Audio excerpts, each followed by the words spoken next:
Welcome to MS Confidential, a monthly webcast series consisting of candid conversations about navigating the day-to-day chaos that comes with living with multiple sclerosis. Tonight, we're really excited to be partnering with Multiple Sclerosis News Today for this episode. And it makes perfect sense as the focus of MS News Today is to empower patients and deliver trustworthy information to help educate, engage, and most importantly, champion the patient voice. My name is Lisa Foote, and my only role tonight is to help with any questions that you want to ask our panelists.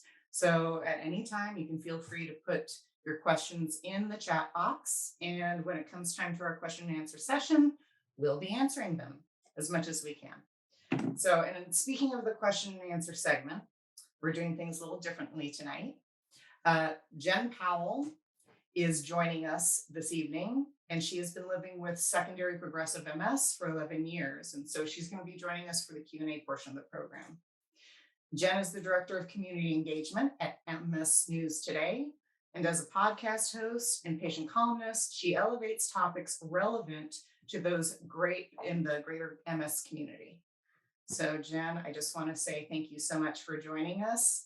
And can you just say a few words? Yes, I want to thank you for having me today in this sacred space. I am Jen Powell. As Lisa said, I've had secondary progressive multiple sclerosis for 11 years, and I'm still navigating progression each and every day.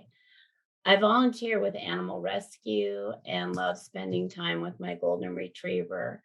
However, advocacy is my passion, and Multiple Sclerosis News Today has provided me a platform where I can reach the greater MS community through my column and the podcast, and recently as Director of Community Engagement. One of my recent columns was on toxic positivity, and I realized that I used to be a walking Hallmark card. I'm still learning how not to be toxic to myself and others and dare to be honest. And I look forward to our conversation. On behalf of Multiple Sclerosis News Today, we're thrilled to partner with MS Confidential on this episode. So thank you for having me. Thank you so much, and we'll see you in just a little bit. So what I want to do now is introduce our regular group of panelists. First, we have Annie Brewster is coming to us from Boston, Massachusetts. She has been living with relapsing remitting MS for 20 years, and she is also the founder of Health Story Collaborative, which is committed to keeping the patient voice alive in healthcare and to harness the healing power of stories. Then we have Kyle Cronick coming to us from Asheville, North Carolina. Kyle has been living with progressive MS for 10 years since he was 20 years old. And he very openly and honestly shares his journey with MS in hopes of reaching others living with similar circumstances. I personally am inspired by not only his Instagram posts, but the name of his Instagram handle as well, which is Gotta Keep Going. Next, we have Jessica Oler, who was diagnosed in 2012 with relapsing remitting MS. She's a conceptual artist and scholar living in Davis and explores the history and relationship of landscapes and the body. She recently expanded her practice to include playing cello, and I've been fortunate to sneak in on some of her practices virtually, which I love. And then last but not least is my personal hero and friend and colleague, that is Elizabeth Jameson, who also lives in the San Francisco Bay Area. She is a former lawyer, she is a healthcare advocate, and she's an artist who's also been living with MS for over 20 years. She now writes personal essays and speaks across the country, sharing her experiences about the universal human experience of living with illness and disability. So, when you heard Jen introduce herself, you heard her talk about toxic positivity, which is pretty relevant, I think, today, especially for those living with chronic illnesses such as MS. So I'd like to have our panelists give us their own take on what that means and how they address it. So I'd like to start with Kyle. Right. So Toxic positivity. yeah. I What was comes to your just mind? I just learned about it recently. I feel like it's just a diminishment, to put it simply, a diminishment of experiences. Um, I had somebody, a friend that I was venting to. I had a really tough day, and they said to me, it could be worse. Mm. And I didn't really know how to respond to that. Um, and that's what I think of when I think toxic positivity. Can you give me um, some other example of how that's occurred in your life? I mean, you know that you've just heard of this example. It could be Yeah, and worse. Is there anything else that now stems that out I there? have learned really what toxic positivity is, I see it, I notice it so much in my life all the time. It is everywhere. Um, and it's hard to deal with. I still don't really even know how to respond to it. Interesting. Annie, what about you? How do you define it any particular way, or does something come to mind when you hear that Yeah. term? So yeah, I like the word diminishment that Kyle used.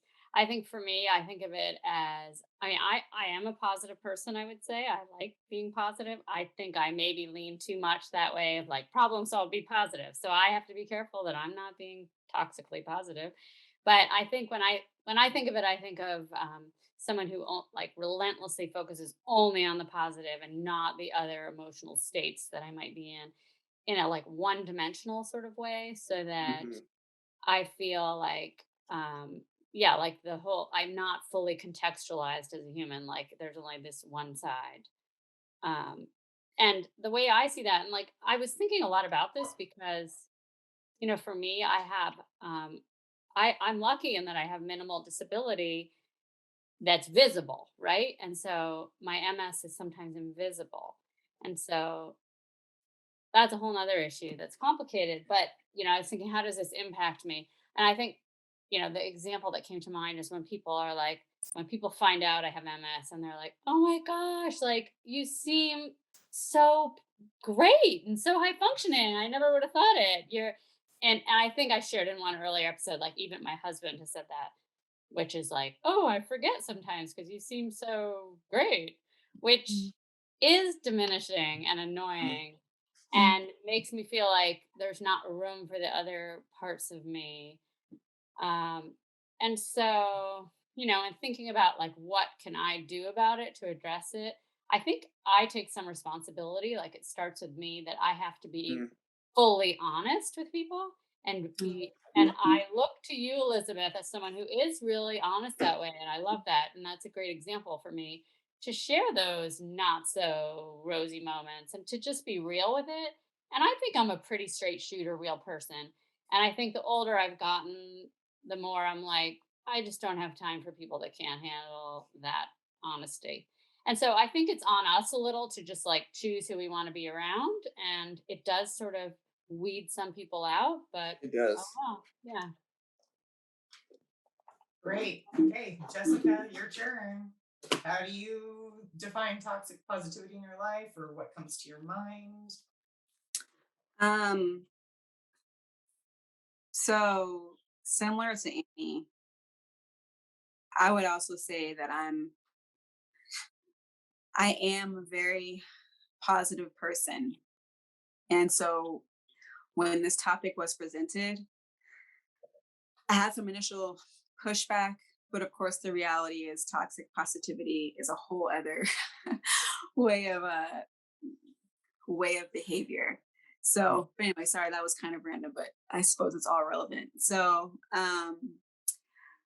how I define toxic positivity, um, it's a way to minimize the present discomfort that another individual cannot grasp and or a way to try to make everything better, i.e. more comfortable for the perpetrator. Or it's a way of silencing someone, and it's also a tactic used in an attempt to ease discomfort. And What was so, the is rest there of the question? anything that Can you think of an episode in your life or something that happens that has happened to you that speaks to that? Yeah, I mean, yes. And those moments, they're definitely very painful. Painful in multiple ways because I believe that my state was minimized because the other person was uncomfortable and she wanted me to feel better, but she, you know, wasn't, she doesn't have MS. At the time, I just wasn't, I was depressed. I wasn't feeling good at all. And it read on my face, it read in my behaviors. And, her response was like, it was something of the like of like, just smile, or it's not that bad. Language like that, Yeah. which it's just those moments, and it's happened before. Things similar to that have happened before, but I find that those moments are just so challenging because I could tell with this specific person that she didn't know what to do. Mhm. So she was just grabbing at straws, like, oh, like, I just want you to be okay. I'm not a health professional or your doctor. Just smile. Just let it go. It could be worse. So, you know, that's my example of it, my Great. relationship. And Elizabeth, I know you, because you and I have spoken about this, and I'm excited for you to share your definition and what you think of when you think of toxic positivity. Well, when I was at Jessica's stage of MS, people all the time would be real with wonderful intent saying, Mm, "Oh, just smile. You'll be Mhm. fine. Just pray more." Or mm, you should eat apple juice or whatever the trend was to make it the fear the trend, the health trend, whether it's sauerkraut juice you should drink and everything we find.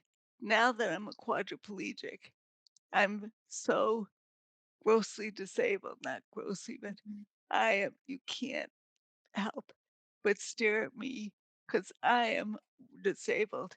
People I don't come to me with these being just be positive. People just don't know what to do with me. mm, So what when toxic positivity, what it means to me is that I constantly try to overcompensate. And so I try to be extra positive and extra upbeat so that people aren't scared to approach me. mm, Because when I was just being diagnosed, I didn't want to see people in wheelchairs. I was Mhm. scared to death because I knew I wasn't ever going to be in a wheelchair, and and I was scared of people who need assistance in eating or drinking. So I go out of my way to minimize my disability so that people will approach me. I love people. I like people to approach me.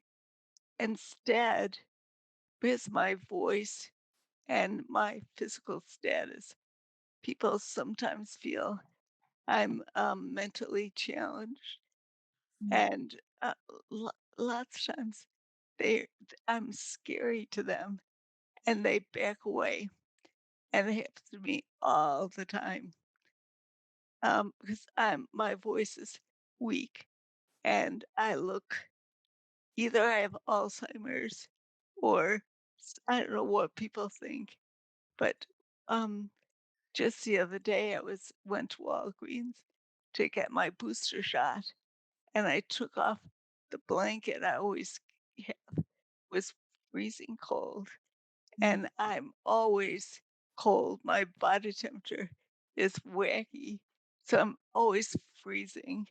and I took my blanket off because I didn't want to appear that disabled. Didn't want to feel like I didn't want to seem very elderly. So I was trying to be cheery, positive, talkative, and the blanket I thought just what I could use not having the blanket so they so that I could be positive as a distraction from my disability. So I'm too positive. That's what toxic positivity means to me. It's not my fault, but it's something I do to myself, Mm. not other people. So it sounds to me, Elizabeth, that you sometimes are willing to make your own self uncomfortable Yes. to make other people more comfortable with Right. your disability. Right. Um, and I think I personally have observed you do that. And I will chime in as somebody who's able bodied that before I started working with Elizabeth, I was uncomfortable.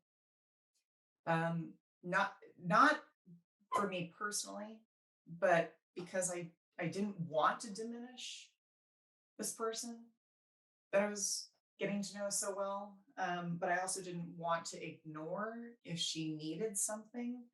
So when it comes to other people's discomfort about this, I would love to hear what you all have to say about this because I really do believe that sometimes, to Jessica's point, that sometimes people who are well intended, and it doesn't give them a pass, but sometimes when they're well intended, they do things that are diminishing because they don't know what to do. So I would just love to hear what you guys have to say about that. Can you say that one more time? Your thoughts on, I'm not going to put myself back on the spotlight, but your thoughts on the discomfort of other people who are well intended saying things that are diminishing when that's not their intention. Is there anything that able-bodied people can do to um, engage with you differently, or things that they can do so that they don't feel awkward? I mean, sometimes awkwardness is part of the game, right? But I think that that's why there's often a huge disconnect, is because we're not comfortable. Yeah. Yeah, I was thinking about that some and thought, you know, when I said it sort of weeds people out because I, at this point in my life, don't have much tolerance for people who can't just be. I'm like really attracted to like unfiltered, honest people these days. Yeah. I will say, like, I, I like, we have to give people a second chance, right? So people are gonna maybe stumble, maybe mess up, There's a learning curve. yeah, and that's okay. Like, you know, so you give people a chance. And I think, you know, we have to say what we need, but the person on the other side needs to be receptive to learning and open to, you know, a conversation that's real about what didn't feel right. And but that's hard. It's like rare in life that we have those relationships where we can have those kind of honest conversations with people. Yeah. But I think that's why it weeds people out. But I think we can't rule people out immediately if they stumble. That's part of learning. But we also give them a chance. They give them another chance. But if they aren't going to learn, okay. But I think so. Some of it's on us, but then it's also on the other person to engage in a real way. Yeah, I kind of, yeah, again, kind of what Annie is saying. I don't really have like a lot of space to like, and maybe this isn't really what she was saying. I don't want to put any words in her mouth. Good. So I guess for me, I don't,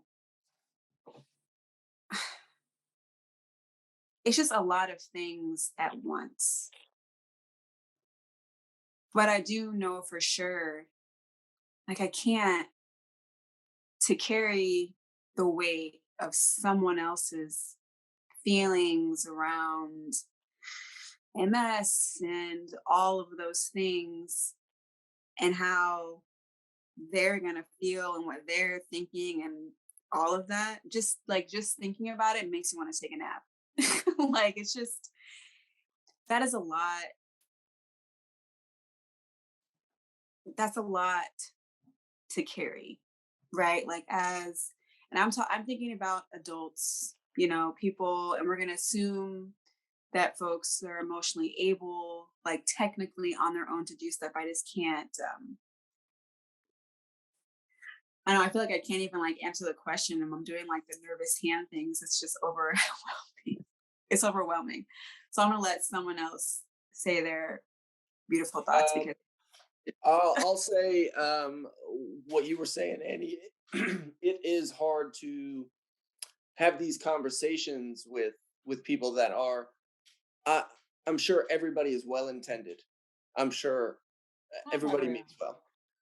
Not They everyone. just Yeah. they don't know what the fuck we're dealing with.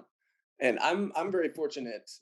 My partner, he is an able-bodied man, and uh, there's a definite learning curve.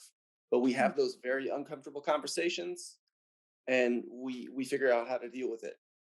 Um, but yeah, that is rare. When I was, um, Kyle, I really like your experiences of your intermittent use of a wheelchair. Hmm. And what I was saying earlier is before I was in a wheelchair, I didn't like looking and engaging with people in wheelchairs because Me I either. didn't know what I was afraid I was was. terrified. Me too. Yeah, that I didn't want to talk to people in wheelchairs because I don't know, it's too scary. I And thought that now was the end. That was the end. and now I'm full-time wheelchair user and you're occasional wheelchair user, which probably means you will be a full-time wheelchair user. Probably. I hate to say it, but it looks like you're going down that road. And It's we're progressing. gonna, well, I think we're gonna be really good friends and talk We're about, coming to see you. we're gonna be stronger and stronger Yeah, as as our paths become more and more similar, I think. But I'm very forgiving of people who are have trouble engaging with me because me I'm too. a wreck. I mean, I'm not a wreck. I'm really love my life, but I'm really disabled, and people don't like watching me eat, for example, and I give them a wide berth because I was so scared and I just didn't want to engage. So I feel like, all right, they're just like me. So just be overly positive and positive and inviting so that they can approach me. But I pay the price. It's just exhausting to be that positive. It So is I always think the that's my on. problem. Yeah, and it's not other people's problem. I Yeah, think it's my problem that, and I'm not sure how to deal with it. So what do you feel, Kyle? it's exhausting. You're right. Uh, the good vibes only mentality. I feel like that's so popular these days. Good vibes only. Good. That ignores the complexity of what we are dealing with. And I mean, that is toxic positivity. That is the epitome of it. Good vibes only. Except for when I'm having a really fucked up day, I'm not gonna be having some good vibes. Mm, Right. You know what I find? I feel like it's so refreshing to be around people who are honest about the shitty day they're having or mhm. whatever's going. It just like to me, it like frees me up to be like sigh of relief. I can like be human. So I love being around people that are like, yeah, it kind of sucks right now or whatever, just Yeah, real.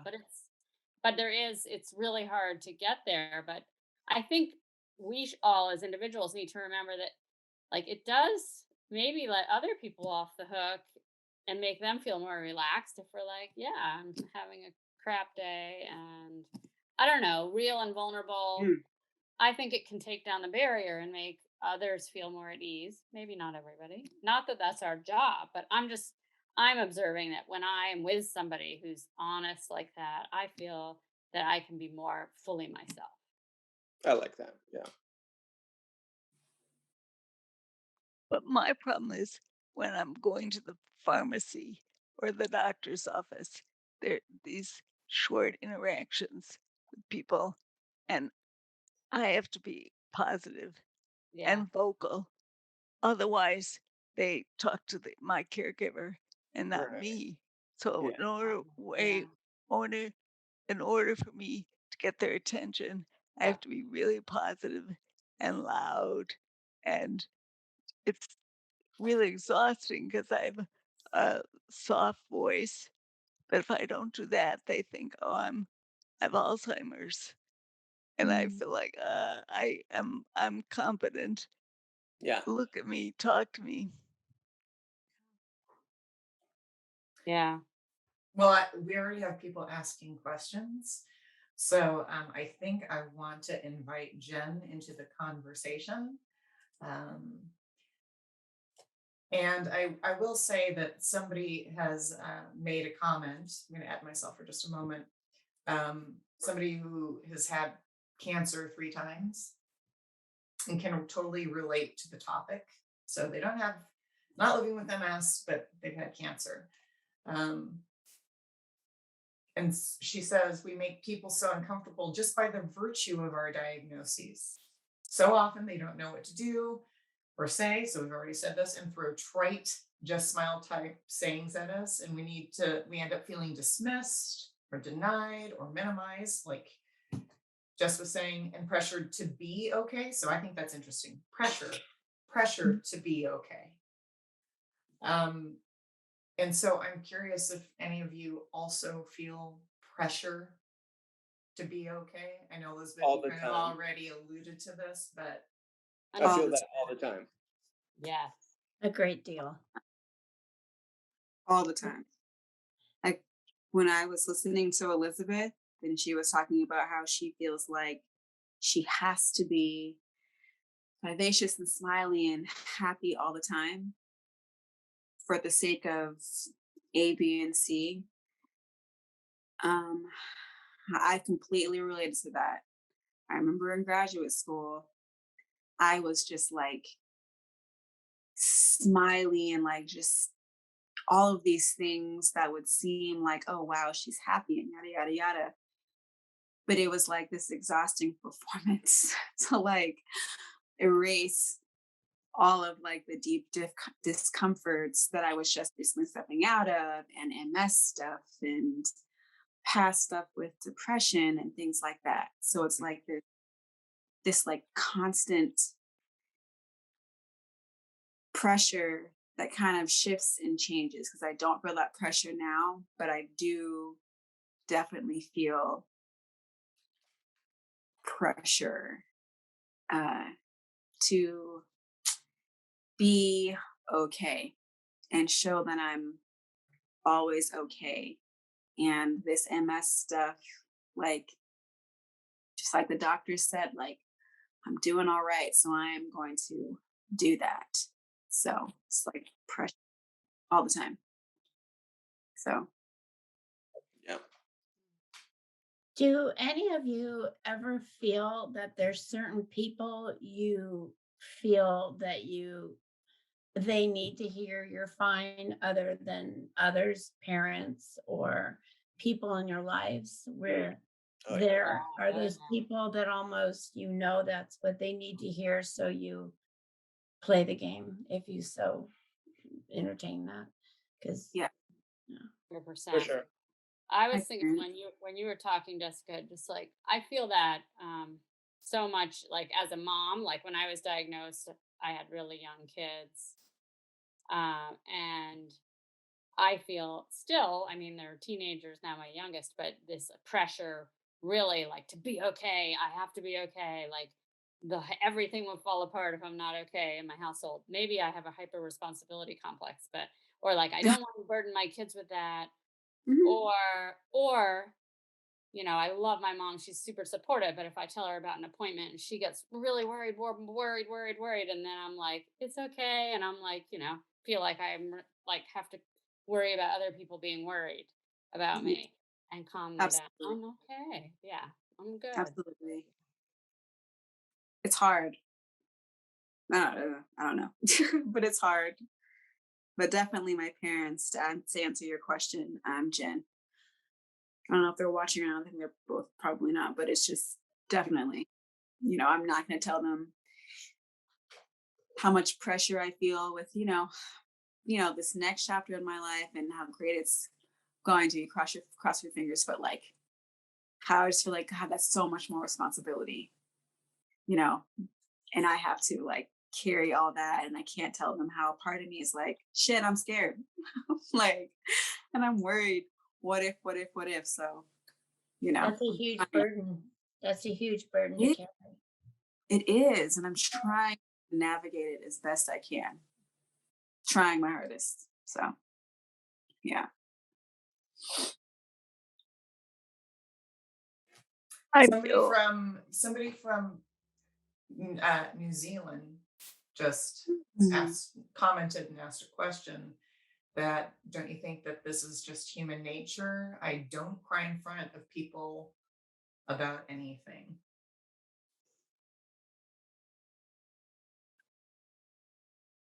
Reiterate the question.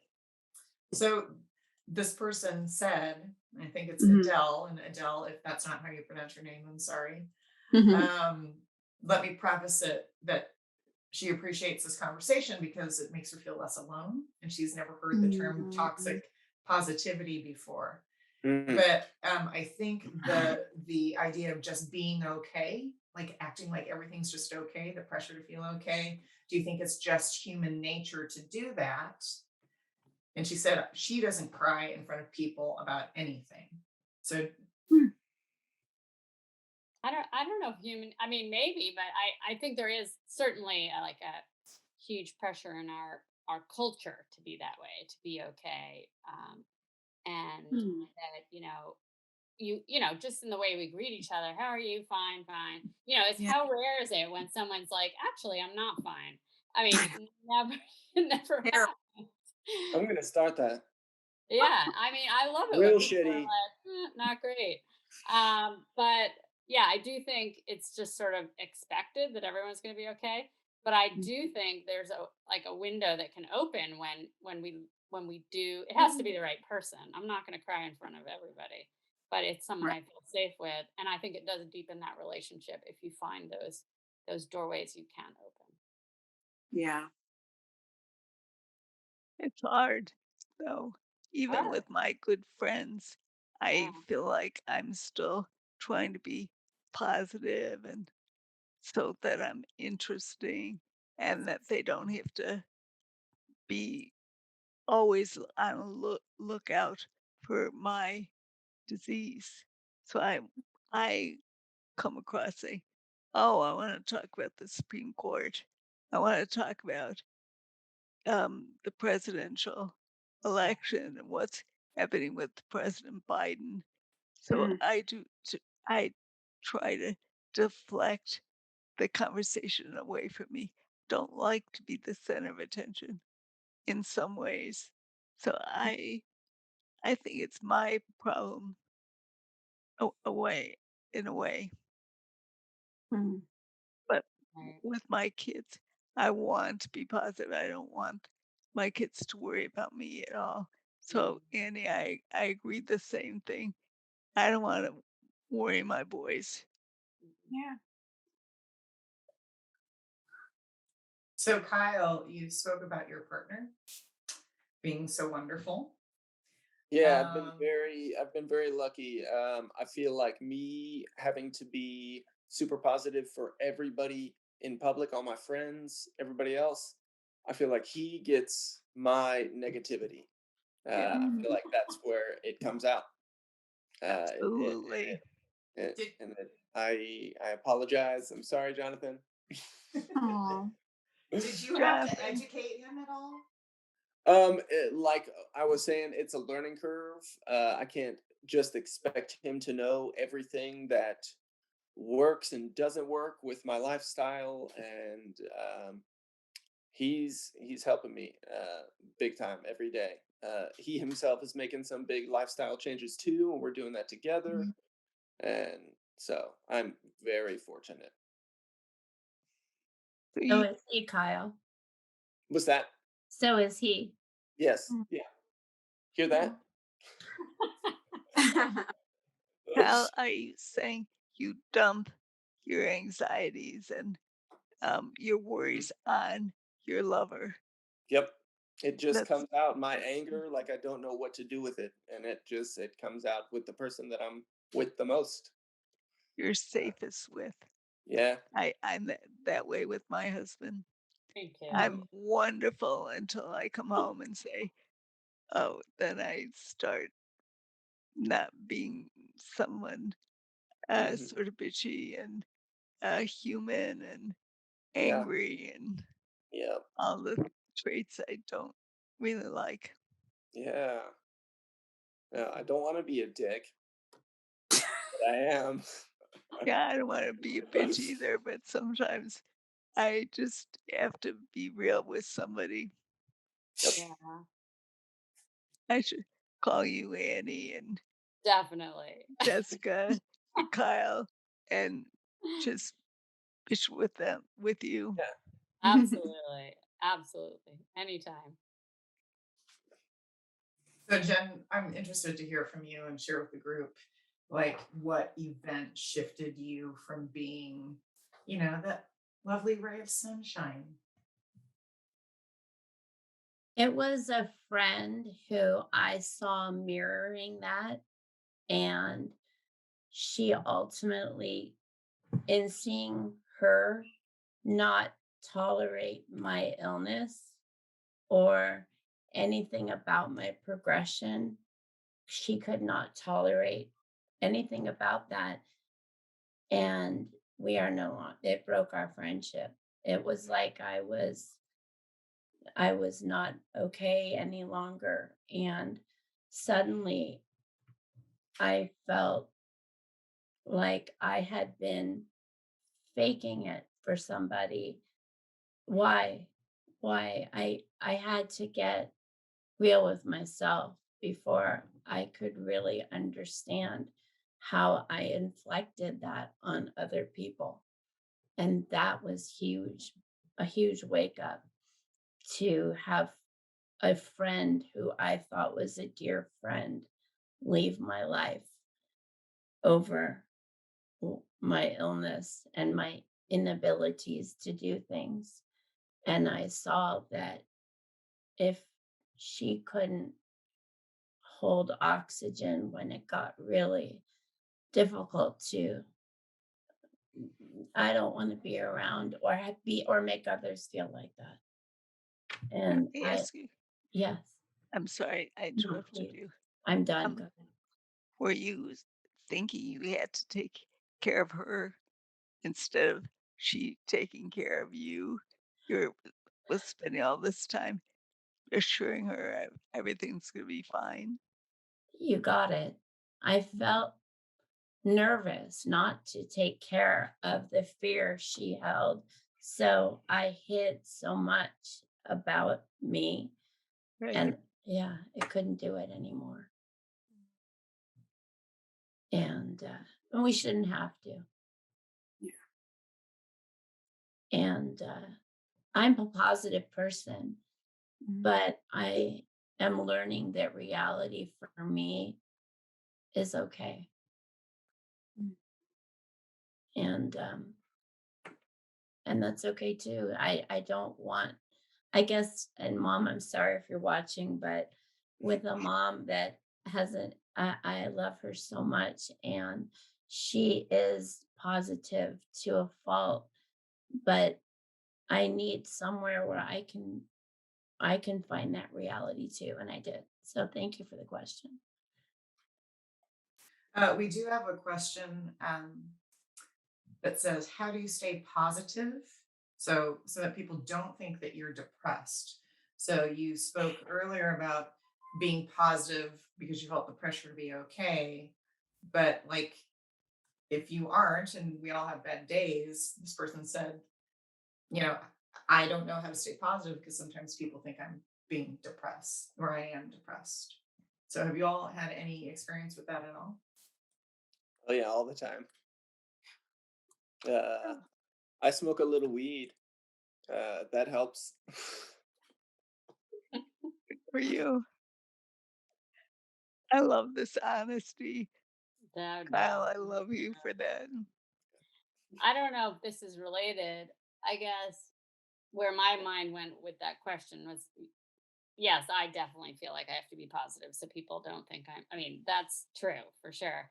And, I've been thinking about like what you were saying, Elizabeth, you kept saying it's my responsibility. And I think I said that too. Like but it's also like I need, well, it's my responsibility to learn that I'm not responsible for everyone else's feelings. That Hmm. I'm working on. But the other thing I was going to say that I was thinking of like some research I read on resilience, which Mm, is about optimism and like mhm, resilient people are sort of realistic optimists versus just optimist. The mhm, realistic optimist is like be positive about like what realistically you can be positive, and then be realistically not positive and just face head on the things that you don't have to be positive about. Anyway, that's sort of a tangent, but I think that resonates with me of like um that it gives me more freedom to like you can be positive but you also can be realistic, and that's actually better for us. Yeah, yeah, I'm realistic. I'm just like that too. I'm very realistic, but I'm super positive. I'm very hopeful for that my future isn't always going to be like this forever. I'm hopeful that there are going to be advancements that bring us out of this. yeah, So I hold on to that too. But I am realistic. Like this is my reality. Like I can't get up and go running like I used to. So I got to be real. yeah. And I think also, I know for me, it's what helps me is remembering not to like we're whole. I feel like I've said this before, um, because it's been really helpful. It's been a really helpful reminder of me. Um, and I would say it applies to all of us, but I think specifically for those living with chronic illness, um, we're whole people, right? So that means that we can be like, damn, I feel so I feel so much pressure and I feel so deeply sad about A. And also, wow, like I'm really happy about this happening as well. Mhm. Right. So it's like, I think what kind of takes the pressure off of all of it is just like taking a deep breath and trying to drop my shoulders and just trying to remember that it's all of these varying layers make up all of who I am. To hopefully minimize the performance of things and all of the complications that come with living with MS. And I really hope that answered the question. I feel like I just went way off track, and that was not what I meant to do. I don't I Oh, you did. Jessica, I thought My you fault. were right on. I Okay. love it. It's so true. Okay. Part of me is like, wow, that has nothing to do with what we were talking about. Sorry, team, but No, we're that talking makes sense. about layered the Layered. layered upon Yeah. layer we have Yeah. to we have to be comfortable with. And Yeah. sometimes But does that resonate with y'all? Does that make sense to y'all? Like, it's just yes, Oh yeah. like, 100%. I mean, I know and I've experienced it, right? The reality of being depressed and how that does and has the propensity to completely take over everything, right? Like, you It can't just drink some water. It's just, you right. know, if it's that bad, then it's that bad. And I know that from experience and from research, I'm aware of that. So I'm definitely not minimizing that. But hopefully, if and when you experience that and when you're out of that, and or when you're in a new mental space in regards to your diagnosis, just trying to come back to like you're all of these things. Right. Oh, I think that's beautiful. It's like you can hold a myriad of feelings and be all of them simultaneously. yeah. That's what makes Try to people do that. interesting, I think, right? The Mhm. multi-dimensional, messy wonderfulness. Yeah. Absolutely. Yeah. And the fact that a lot of people don't know how to deal with the messiness and Yeah. the multi layers. Mhm. What all of us have to bur- have to operate under all this complexity. Some of my friends can't deal with it. Yeah. And what do we do? Yeah. Yes. Well, I But think it's interesting too. There's sorry to kind of ingest, but if you want to say it's something, you can. So we have an interesting comment and question, which is different than what we've received before. Um, and it's almost like they're not necessarily asking for advice, but maybe just opinions or thoughts. So this anonymous person says, I was diagnosed with MS 19 years ago, but I'm too scared to let people know. Mm, Only my husband and immediate family know. mm, My mom doesn't know either. wow. I guess I also don't like people to be asking me how I am. So I just say that I'm good. mhm, Mhm. Do you think that that's a mistake? mm. I can so relate to that. Yeah. Whoever that anonymous is, call me. I mean, yeah, I didn't want to tell anyone for like I told no hardly anyone for 5 years. I was so afraid of being a burden and I felt ashamed and I felt ashamed. yeah, yeah, so I totally get it. Yeah. I think it ultimately helped me to start telling people, but I totally get not wanting to. Yeah. What's the shame from? Why do we feel ashamed? Mm. I felt less than. I felt less than everybody I saw around me. I didn't see anybody walking with a cane, walking with a walker, rolling in a wheelchair. So I just felt like I was less than. Mm. I don't think it's a mistake. Mm-mm. I don't Mm-mm. think so either. And here's why I don't think it's a mistake. Because, and please chime in and, I, this diagnosis has made me feel incredibly trapped, Hmm. right? Trapped, just suffocated. And within that time so far, I have forgotten that despite it all, I have control. I'm sorry, crying. I have control, right? Technically, whoever you are in the world who shared that with us, thank you for sharing that with us. I think that this, it is your world. You don't have to do anything. You really, really don't.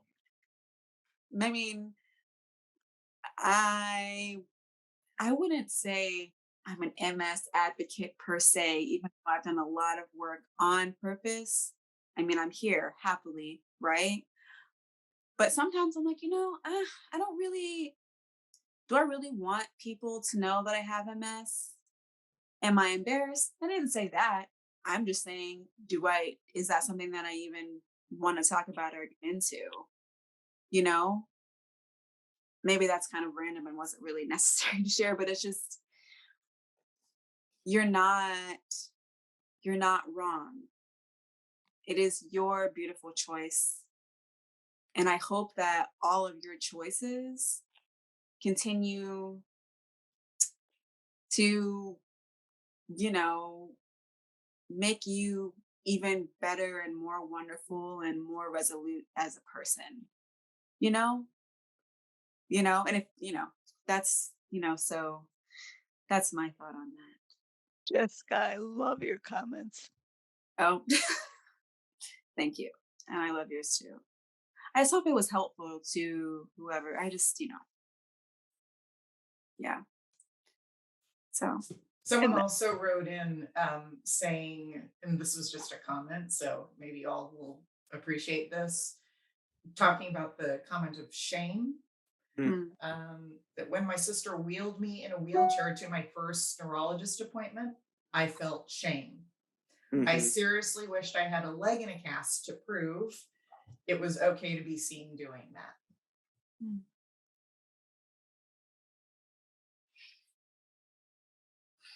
Yes, Yeah. I feel that comment. I think we've all felt compelled or even wishful thinking sometimes, especially first diagnosed when we're not sure how to identify with the disease or how it's going on how we look or feel about it. And we wish it was anything but MS. So somebody else made a comment, and I just know from working with Elizabeth and being with her so much that this has happened. Um, this person said it's worse to have people know and never ask how you are. To them, this is a form of toxic positivity. Mm. 100% it is. I think I experience that a lot. I think people are really uncomfortable. And again, I'll take responsibility saying, like, it's a tough line to walk. And like maybe my expectations are high because I don't want people to be like, oh my gosh, let's talk about it all the time. But I also don't want people to like never bring it up.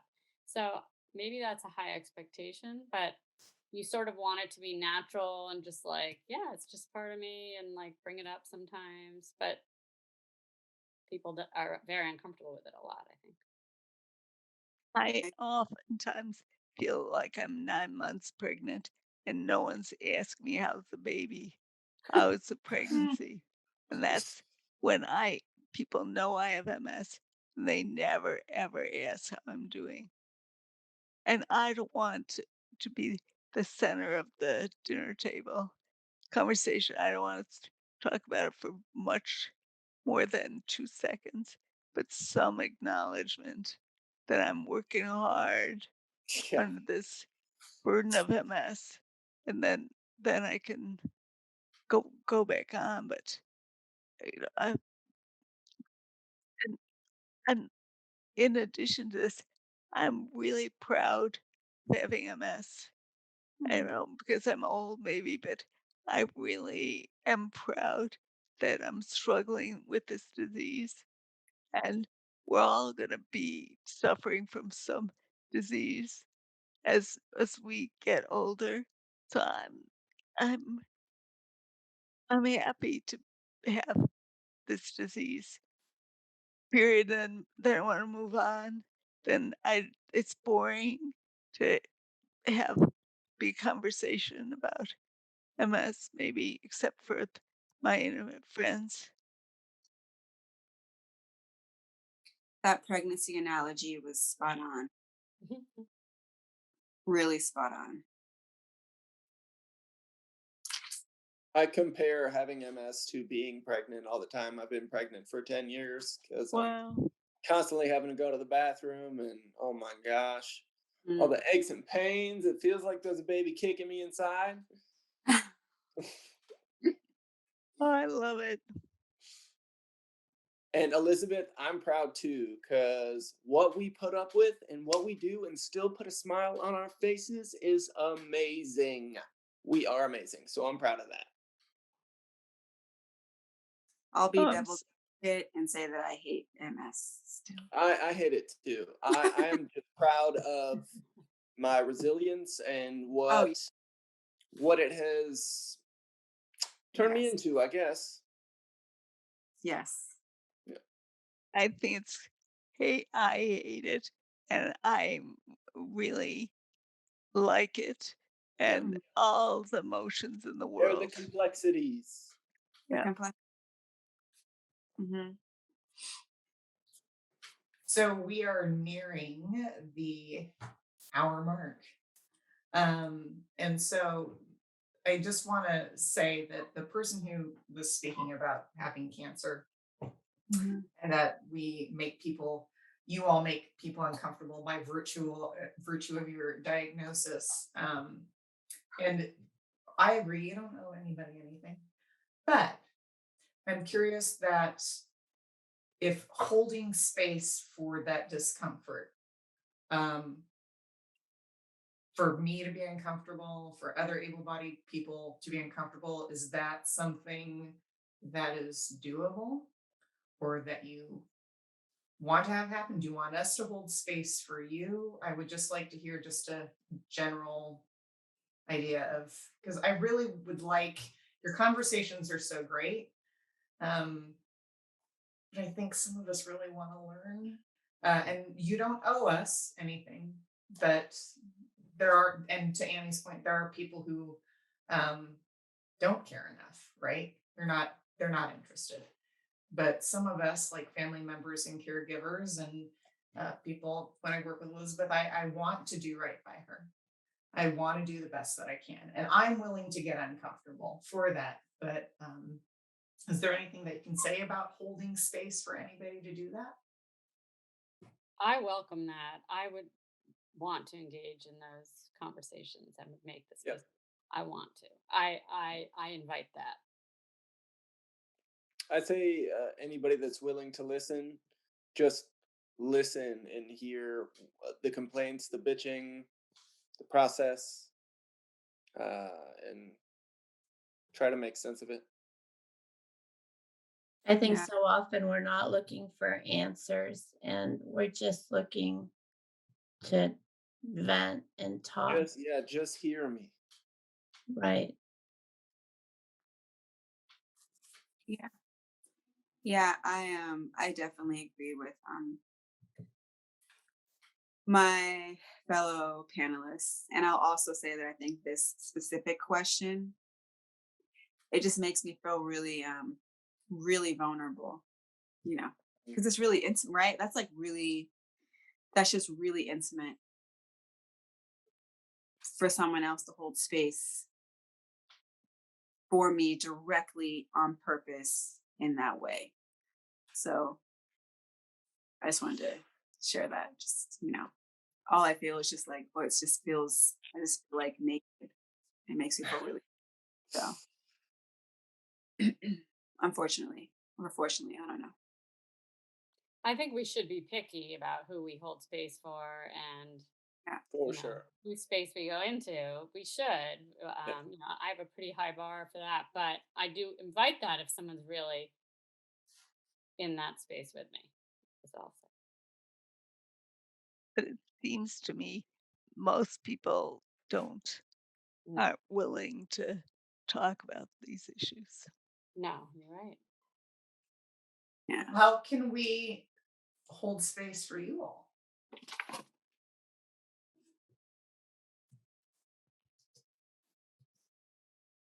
Good question.